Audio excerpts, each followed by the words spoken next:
Amados irmãos, abramos a palavra do Senhor na Epístola de Tiago. Tiago, capítulo 1.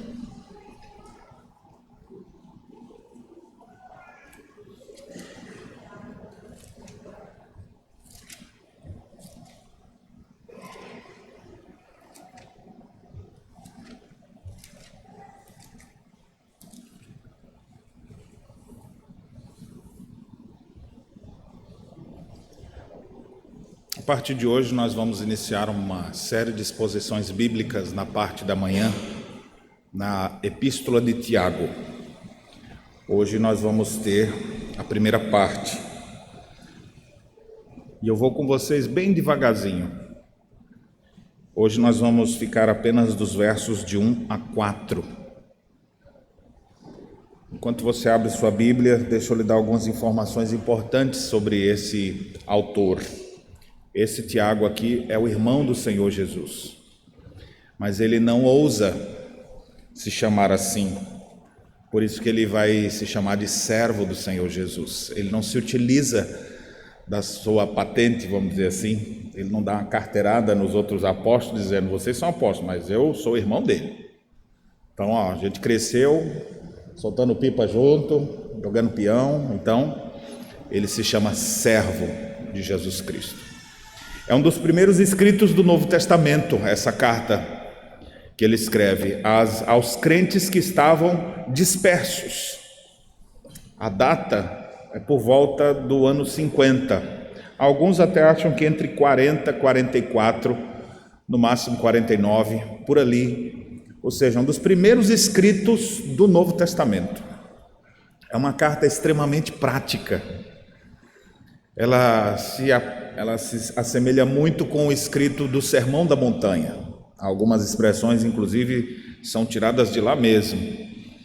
E Tiago, quando escreve, ele quer trazer esperança para pessoas que estavam passando por momentos difíceis. E essa vai ser a temática da nossa série de exposições em Tiago a partir de hoje. Esperança para crentes que estão passando por adversidades. Se esse for o seu caso, aí você fala, pastor, eu estou passando por uma verdadeira tubulação. Não é nem uma tribulação, porque está tão apertado, que eu estou tentando sair e não consigo. Estou entupido nela. Se você tem passado por momentos difíceis, por tribulações, sejam elas de que natureza forem, esse estudo vai nos trazer forte alento. Também vai nos ajudar a compreender que muitas vezes os nossos problemas se tornam maiores do que o que eles são, não é pela natureza do problema, mas pela nossa casca fina para suportar problemas. E eu vejo na minha própria lida pastoral, lidando com pessoas, a gente percebe que a camada que protege muitas vezes as costas dos crentes é tão fina, que qualquer coisa acaba penetrando e atingindo. Crentes com aquele couro de sapo grosso está mais escasso. E é incrível como a gente vê as pessoas abalando a sua fé por coisas mínimas. Às vezes uma fofoca que alguém fez, mas não quero mais. Meu amigo, o mundo é feito de fofoca, porque tem o pai da mentira nele aqui. E ele vai estar sempre semeando isso aí. Alguns porque estão com crise financeira. Eu costumo brincar até às vezes quando a gente encontra alguém assim meio mal. Cara, eu estou passando por um problema assim.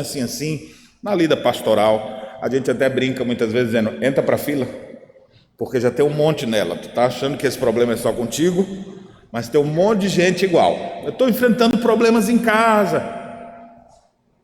E é lá na outra esquina que está a fila, viu? Não é agora o teu problema. Tem um monte de gente que está nele também. Eu estou enfrentando problemas, não sei nem explicar, pastor, uma coisa da minha alma. É essa outra fila aqui, que vai no terceiro quarteirão ali já.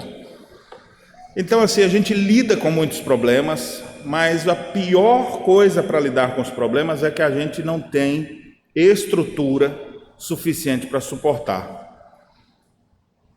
Vivemos numa geração, somos frutos de uma geração ou principalmente a nova geração, mais frágil ainda, em que as pessoas não têm desenvolvido a habilidade de suportar crises, de enfrentar as adversidades e de dizer como o apóstolo Paulo: sou entristecido com um monte de coisa, mas eu estou sempre alegre. De poder sorrir e chorar com um olho e rir com outro, quer dizer, né? Essa habilidade nós precisamos desenvolver. Então, os crentes que Tiago se direciona eram crentes que estavam passando por muitos problemas, mas o que deixava os problemas ficarem mais difíceis para eles é que eles eram crentes superficiais. Eles tinham pouca profundidade, era tipo geração da nossa época, sabe de tudo, porque a internet diz tudo, mas não passa da sola do sapato, só molha a ponta do pé, o nível de profundidade. Então eu gostaria que a gente pudesse, ao estudar esse texto e começar a meditar sobre isso, a gente pudesse encontrar esperança para as adversidades e problemas que a gente enfrenta, seja de que natureza for. E logo o capítulo 1, ele vai nos ensinar isso. Hoje meu sermão tem uma divisão só, até mesmo que o culto desse horário ele é mais reduzido, e vocês sabem que eu me empolgo falando. Então esse sermão, na verdade, ele tem 5 pontos. Então hoje eu vou dizer só o primeiro. Como a gente pode encarar os problemas na presente vida? Como podemos lidar com as crises? Qual deve ser a nossa postura diante das adversidades? Então hoje nós vamos aprender só a primeira parte. Então acompanhe comigo a leitura que farei de Tiago, capítulo 1, de 1 a 4. Diz assim: Tiago, servo de Deus e do Senhor Jesus Cristo, às 12 tribos que se encontram na dispersão, saudações. Meus irmãos, tende por motivo de toda alegria o passardes por várias provações, sabendo que a provação da vossa fé, uma vez confirmada, produz perseverança. Ora, a perseverança deve ter ação completa, para que sejais perfeitos e íntegros, em nada deficientes. Amém. Pastor, como é que eu enfrento as adversidades da vida? A resposta é clara. Atitude correta, qual que é? Com toda alegria. Você precisa, essa é a lição de hoje. Como é que eu vou enfrentar os problemas da minha vida? Você vai enfrentá-los com alegria. É isso que Tiago vai dizer para aqueles irmãos. Observe que o Tiago, como eu disse, o irmão do Senhor, que se coloca aqui como servo de Deus e do Senhor Jesus Cristo, ele escreve as 12 tribos que se encontram na dispersão, ou seja, a igreja estava sendo dispersa naquela época. Ele usa a linguagem de 12 tribos como uma referência ao povo de Deus, mas esse povo estava disperso, e a dispersão aconteceu, vocês lembram em Atos, quando começa a vir perseguição pela igreja, ou seja, os crentes estão ali, mas alguma coisa acontece, eles vão embora, e eles vão saindo, e por onde eles saem, eles vão pregar o evangelho. E esses crentes agora que estão dispersos, eles começam a sentir falta de algumas coisas. Tipo, imagine você, se fosse o nosso caso aqui, só tem uma igreja no Rio Grande do Sul, vamos pensar se fosse assim, e é a nossa, digamos, e você está aqui integrado, você vive aqui já há alguns anos, você tem comunhão com seus irmãos, e aconteceu alguma coisa, você daqui para Uruguaiana, e Uruguaiana, vamos dizer, longe, não tem igreja. Outro foi para Nova Prata, lá na Serra. O outro está mais ali na fronteira, foram morar em Jaguarão. E outros assim, cada um num canto, outros foram para Santa Maria. E aí, cada um no lugar, e você fica assim, pá, cara, tá difícil agora. Aí a gente conversa assim meio por WhatsApp, e aí você fala: pastor, tá ruim aqui, que não tem igreja. Eu estou sentindo falta até daqueles crentes que faziam raiva, porque pelo menos eu tinha eles, né? Hoje eu não tenho nem quem me faz raiva. E aí você fala: calma, irmão, persevere. E aí, pastor, tá difícil aqui. E aí, quando você vai ver, a causa principal de ser difícil, a primeira é que eles estavam longe, eles tinham sido dispersos. Mas além da dispersão, eles não eram crentes com muita profundidade. Pastor, eu nunca me interessei o senhor sempre pregava, mas eu nunca anotava seu sermão. Não tenho um anotado. A partir de hoje, pastor, vou anotar toda vez. Aí você vê como a aprovação é boa, né? A aprovação, ela faz a gente se despertar para coisas que quando está tudo bem, você não se importa. Eu nunca precisei ensinar para ninguém. Eu fiz o catecúmenos lá com a prof. Cíntia, mas assim, eu não anotei nada. E agora eu estou querendo voltar para dizer para alguém, para tentar evangelizar alguém, mas estou sem saber como. Então eles tinham as suas dificuldades. Era como se fosse dessa maneira. Então essa era a realidade deles. E Tiago falou: olha, irmãos, vocês estão dispersos por todo lugar. Antes dele dizer assim, olha, se fosse só comunidade, eles iam dizer assim, ó, vocês estão sofrendo, eu estou sofrendo também, eu choro daqui, você chora daí, e estamos juntos, e chorando. Então todo mundo, mas não é só comunidade, porque eu vejo que existem muitas, não estão mais nem usando o nome igreja, né? Estão preferindo o nome comunidade, onde a comunidade é só coisas em comum, então todo mundo compartilha seus problemas. Olha, meu marido dá muito trabalho, o meu também, então vamos chorar junto. Pronto, então que bênção que foi a reunião. Não há arrependimento, não há proclamação do evangelho, não há mudança, mas as pessoas vivem bem, são as comunidades. A igreja é mais que isso, muito mais que isso, mas ela tem isso também, de se compadecer, de se relacionar, de orar uns com os outros. Isso a gente tem já, mas é muito mais que isso. Igreja é o corpo de Cristo, é o lugar, é um ajuntamento do povo, e quando esse povo se reúne, eles se reúnem no nome do Senhor da igreja, no nome do Senhor Jesus Cristo, e ouve a voz do Senhor da igreja na sua palavra, e essa palavra dá norte para eles, confronta os crentes, consola os crentes, edifica. E aqui Tiago, para trazer edificação para aqueles irmãos, ele já começa dizendo, quase dizendo assim: por que vocês estão chorando? Bota um sorriso nesse rosto. Por que vocês estão com esse desespero? Pastor, é porque minha vida está muito difícil. Se eu lhe contar, pois conte aí. E aí a pessoa conta. Meu amigo, isso faz parte da caminhada. E então ele diz: meus irmãos, tende por motivo de toda alegria o passardes por várias provações. Primeira coisa que vocês têm que ter: qual é a atitude correta para enfrentar os sofrimentos e as agruras da vida? Alegremente. Pastor, mas esse negócio não é meio masoquismo, né? Assim, eu estou sofrendo e dizendo eu gosto, né? Que não é meio estranho esse negócio? Como é que eu vou me alegrar? Eu estou sem dinheiro, eu estou com a saúde quebrada, eu estou com o casamento quebrado, eu estou com problema com os filhos, eu estou com problema de relacionamento, estou com problema no meu trabalho, e o senhor está dizendo para eu me alegrar? Não é para se alegrar pelo problema em si, mas é quando você tem um entendimento do que está acontecendo. Alegre-se, alegre-se quando você passar por provações. Então, antes de explicar, aprende o conceito, porque às vezes a gente quer muito. Por quê? Mas por quê? Primeiro recebe o conceito de Deus, que é melhor. Alegre-se em Deus. E essa é uma verdade que nos é dita em todo o tempo. Neemias já dizia: a alegria do Senhor é a nossa força. Paulo escreve dizendo: alegrai-vos no Senhor. Outra vez vos digo: alegrai-vos. Nós devemos nos alegrar em Deus. Jesus Cristo mesmo disse que agora vocês se entristecem, mas quando eu vier, eu vos darei uma alegria, e a alegria que eu vos dou, ninguém poderá tirar. E Jesus fez alusão a isso, comparando com a mulher que está para dar a luz. Enquanto está para dar a luz, que está vindo as dores, é sofrimento, mas depois que nasce o menino, ela esquece da dor, só de olhar para o rosto do abençoadinho. Assim também Cristo é aquele que nos dá alegria independente das circunstâncias, e nós devemos aprender a nos alegrar nele, sempre. Quando eu vejo algum crente alegre, porque está tudo indo bem na vida, ainda não me foi dito nada a seu respeito, no quesito fé.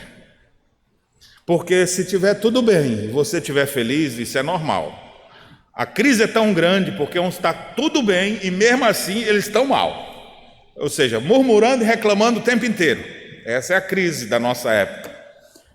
Mas eu vou ver assim, ó, esse é crente mesmo. Quando as provações começarem a bater na sua porta, quando as crises começarem a chegar, quando um monte de problema começar a se amontoar, e aí você, vamos louvar a Deus, vamos cantar o teu corinho, vamos para a igreja hoje buscar a Deus. Aí você fala, você está normal? Você está anestesiado? Foi o problema que foi grave demais, afetou a mente? Não. Eu quero me alegrar em Deus com os meus irmãos. Quero buscar a Deus, enfrentando a adversidade com a atitude correta. Alegre. Alegre em Deus, não é alegre pelos problemas. A minha alegria está em Cristo. E a alegria que eu vos dou, ninguém poderá tirar, disse ele. Então, por que eu vou me abalar? Eu vou conversar até com a minha alma, que é a prática, muitas vezes, dos salmistas. Ó minha alma, por que te abates dentro de mim? Por que você está assim? Ô alma, você está acordado aí? Por que você está pulando aí dentro, me deixando inquieto? Nós temos salmos que são assim, o salmista conversando com ele, com a alma dele. Bendize, ó minha alma, ao Senhor. Não te esqueças dos benefícios do Senhor. Então nós vamos precisar trabalhar isso, o sentimento certo, a alegria mesmo em meio ao caos, a alegria mesmo em meio às adversidades, a alegria em todo o tempo. E observe, qual é o nível de alegria que Tiago ensina aqui? Tende por motivo de alguma alegria, ou seja, uma leve alegria, meio sorriso, sorrisinho assim meio. Não, tende por motivo de toda a alegria, ou seja, alegria máximo. Como é que eu vou ter alegria no máximo? Quando passardes por 2 provações. É aí? Como é que está aí no texto de vocês? Tende por motivo de toda alegria quando passardes por leves provações. Provações nível 0,5. Ondas bravias de 40 centímetros. Você já passou por essas turbulências nas praias do Nordeste, com ondas de 40 centímetros? Como é difícil suportar? Algumas pessoas estão passando por pequenos problemas, estão achando que eles são muito grandes. O texto não fala de coisas leves e suaves, ele fala assim: tende por motivo de toda alegria o passardes por várias provações. Literalmente a ideia é por provações variadas. É uma provação em casa, é aquele teu marido que é uma provação encarnada, parece, né? É provação no trabalho, é provação com os membros da igreja. Meu Deus, até na igreja eu tenho um problema para lidar. É provação em todo canto. Tem várias provações. Alegre-se. Não alegre-se pelo problema, não alegre-se pela crise em si. Mas eu vou me alegrar pelo quê, pastor? Na sequência ele vai dizer, versículo 3: sabendo que a aprovação da vossa fé, uma vez confirmada, produz perseverança. A gente não se alegra só por se alegrar, como se estivéssemos loucos. Alguém pode até olhar para o nosso estado e achar que estamos loucos mesmo, porque todo mundo desmoronando sobre você, e você ainda alegre. Alguém vai dizer, ele está fora da casinha. Mas não, a gente está consciente, porque se estamos passando por provações, a gente sabe. O que a gente sabe? Que a aprovação da fé, uma vez confirmada, vai produzir perseverança. Ou seja, Deus está trabalhando em nós, Deus está operando em nós. É uma aprovação da nossa fé. Deus quer ver que fé que você tem aí. E a gente pode ver isso abundantemente nas Escrituras. Em Deuteronômio é dito que Deus fez o povo passar 40 anos no deserto para ver o que estava no coração. Não é que Deus não sabia, mas é para que eles fossem provados, testados. Aperto nele, para ver como é que ele responde quando as coisas não saem do controle. Porque quando está tudo bem, irmãos, não precisa nem de fé para isso. Enfrenta, normal ali. Agora, na hora da crise, é que a gente vê a fé verdadeira. Na hora que morre um ente querido, como é que você vai reagir a isso? No meu ofício pastoral, vendo as pessoas nos cemitérios, você percebe, todo mundo sofre com a perda de entes queridos. Mas geralmente os lugares onde a gente vê maior desespero de alma é entre aqueles que não têm fé em Jesus Cristo. Porque quando uma pessoa tem fé no Senhor, ela chora, porque se perder um ente querido vai chorar, vai sofrer. Mas é um choro consolado, porque o Espírito Santo de Deus aplaca o nosso coração. A gente chora, mas a gente não desanda a boca contra os céus. A gente chora e entende que Deus está no controle de todas as coisas, pela vida e pela morte. Deus deu, Deus tomou, bendito seja o nome do Senhor. Chorando, mas bendizendo a Deus.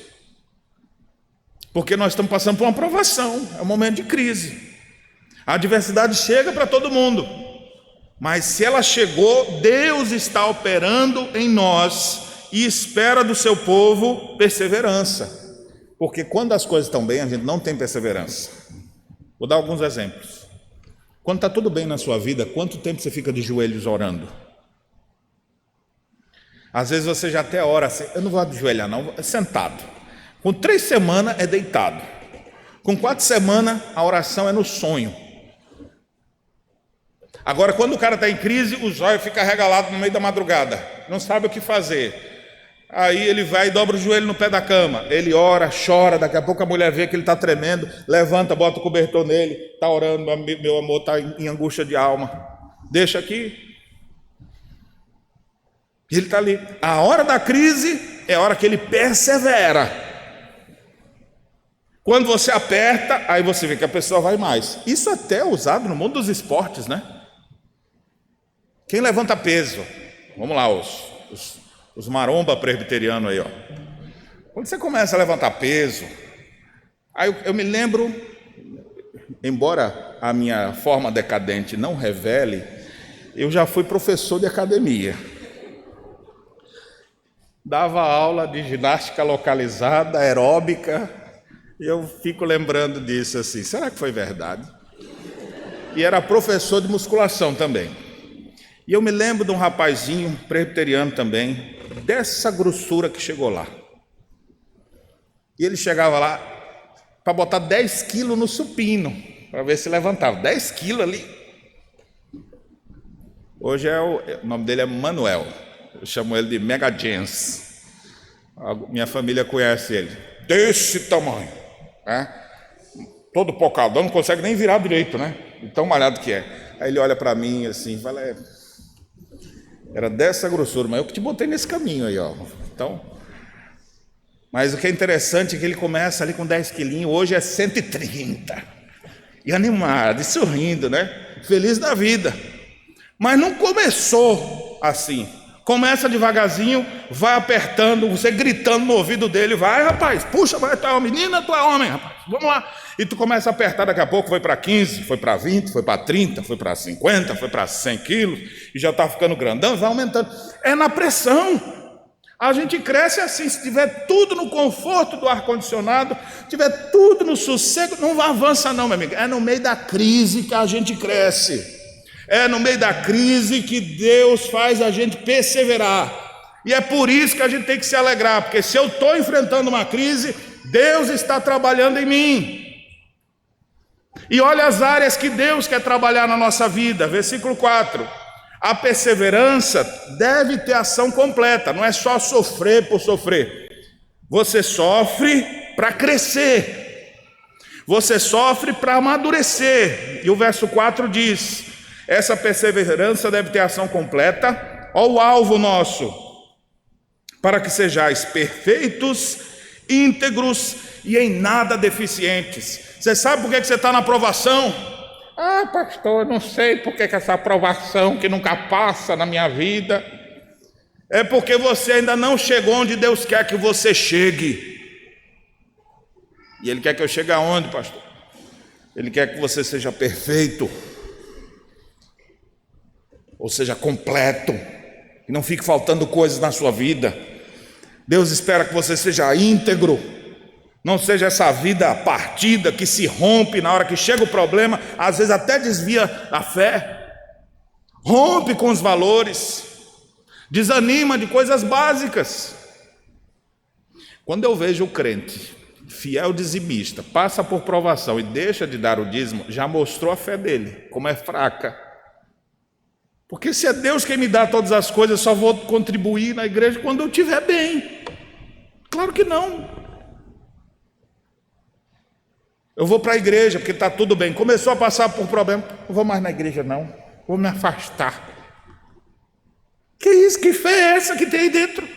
Que qualquer coisinha já se desintegra. Deus quer que a gente tenha integridade, sejamos íntegros, inteiros e não partidos, e em nada deficientes. Irmão, você está passando por essas provações porque há deficiências na sua fé, há deficiências no seu caráter, e Deus vai usar as provações para fazer o seu caráter ser mais parecido com o de Cristo. Aqui a razão da gente se alegrar. Deus está trabalhando em nós.